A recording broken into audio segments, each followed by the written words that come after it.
ദേശീയ ഓഹരി സൂചിക നിഫ്റ്റി 26/12/2025 ട്രേഡ് ക്ലോസ് ചെയ്തിട്ടുള്ളത് 26,042-ലാണ്. ഇന്നത്തെ ക്ലോസിംഗ് വാല്യൂ 26,042 എത്തി നിൽക്കുമ്പോൾ 100 പോയിന്റുകൾ നഷ്ടത്തിലാണ് സെറ്റിൽഡ് ആയിട്ടുള്ളത്. സെൻസെക്സ് 85,041-ലാണ് ക്ലോസ്ഡ് ആയിട്ടുള്ളത്. 367 പോയിന്റുകൾ നഷ്ടത്തിലാണ് സെൻസെക്സ് ക്ലോസ് ചെയ്തിട്ടുള്ളത്. വരുന്ന തിങ്കളാഴ്ചത്തെ നിഫ്റ്റിയുടെ പുതിയ നീക്കങ്ങൾ എന്തൊക്കെയാണെന്ന് നമുക്ക് ആദ്യമായി പരിശോധിക്കേണ്ടതുണ്ട്. 29/12/2025 തിങ്കളാഴ്ച നിഫ്റ്റിയുടെ സപ്പോർട്ട് റെസിസ്റ്റൻസ് ലെവലുകൾ ഏതൊക്കെയാണെന്ന് ആദ്യമേ പരിശോധിക്കാം. വരുന്ന തിങ്കളാഴ്ചത്തെ ഓപ്ഷൻ വ്യാപാരത്തിന് തിരഞ്ഞെടുക്കേണ്ട സ്ട്രൈക്ക് പ്രൈസുകൾ കണ്ടെത്തുന്നതിന് ഇത് വളരെയധികം സഹായകരമാകും.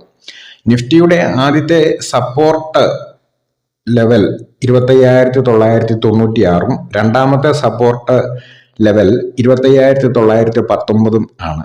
അതുപോലെ റെസിസ്റ്റൻസ് ലെവൽസ് ആദ്യത്തേത് 26,073 രണ്ടാമത്തേത് 26,182 ആണ്.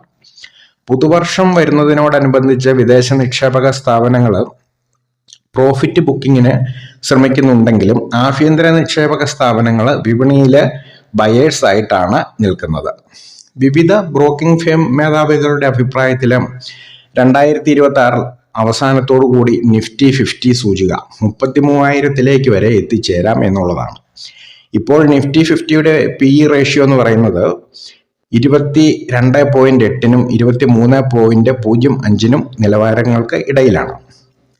ഇത് തന്നെയാണ് നിക്ഷേപകരുടെ ആത്മവിശ്വാസം വർദ്ധിപ്പിക്കുന്നതിനുള്ള ഒരു കാരണം. 2021 PE റേഷ്യോ നിഫ്റ്റിയുടേത് 42 ആയിരുന്നു. നിഫ്റ്റിയിൽ ഏറ്റവും ഹൈ വാല്യൂ ആയിരുന്നു അന്ന് കാണിച്ചിട്ടുണ്ടായിരുന്നത്.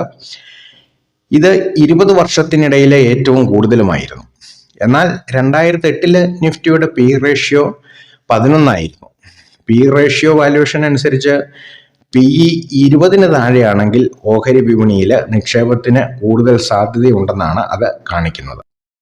അതേസമയം PE റേഷ്യോ 20-നും 25-നും ഇടയിലാണ് നിഫ്റ്റിക്കുള്ളത് എങ്കിൽ വിപണിയിൽ വീണ്ടും നിക്ഷേപങ്ങൾക്ക് സാധ്യതയുണ്ടെന്ന് നമുക്ക് വ്യക്തമായിട്ട് മനസ്സിലാക്കാൻ കഴിയും. ഇപ്പോൾ നിലവിലത്തെ ഒരു സാഹചര്യം നിഫ്റ്റിയുടെ 22.8 മുതൽ 23.05 നിലവാരങ്ങൾക്കിടയിലാണ്.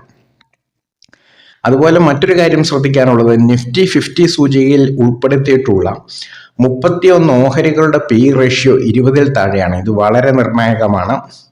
ഇതിൽ ആദ്യത്തെ സ്റ്റോക്ക് എന്ന് പറയുന്നത് റൂറൽ ഇലക്ട്രിക്കൽ കോർപ്പറേഷൻ ലിമിറ്റഡ് ആണ്, REC ആണ്.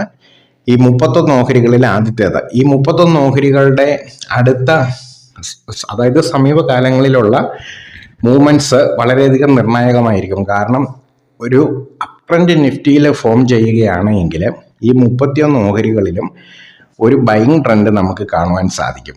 ഇപ്പോഴത്തെ സാഹചര്യത്തിൽ REC ഒക്കെ ഫണ്ടമെന്റൽ അനാലിസിസ് നടത്തിയതിന് ശേഷം എത്രമാത്രം വാങ്ങിക്കാൻ സാധ്യത അല്ലെങ്കിൽ അതിൻ്റെ ഇൻവെസ്റ്റ്മെന്റിലേക്കുള്ള സാഹചര്യങ്ങൾ പരിഗണിച്ച് കഴിയുമ്പോൾ REC ഒക്കെ ഇപ്പോഴും ബൈയിങ് മോഡിൽ തന്നെയാണ് നിൽക്കുന്നതെന്ന് കാണാം. എന്തായാലും പുതിയ ഡേറ്റ എപ്പോഴും നമ്മൾ പരിശോധിക്കണം. അതിനനുസരിച്ച് ഇൻവെസ്റ്റ്മെന്റിനെ ചിട്ടപ്പെടുത്തണം. എങ്കിൽ മാത്രമേ ഒരു നിക്ഷേപകൻ എന്ന നിലയിൽ നമുക്ക് ജാഗ്രതയോടുകൂടി വിപണിയിൽ നിലനിൽക്കുവാൻ സാധിക്കൂ. മറ്റൊരു വീഡിയോയുമായി കാണാം. Good bye.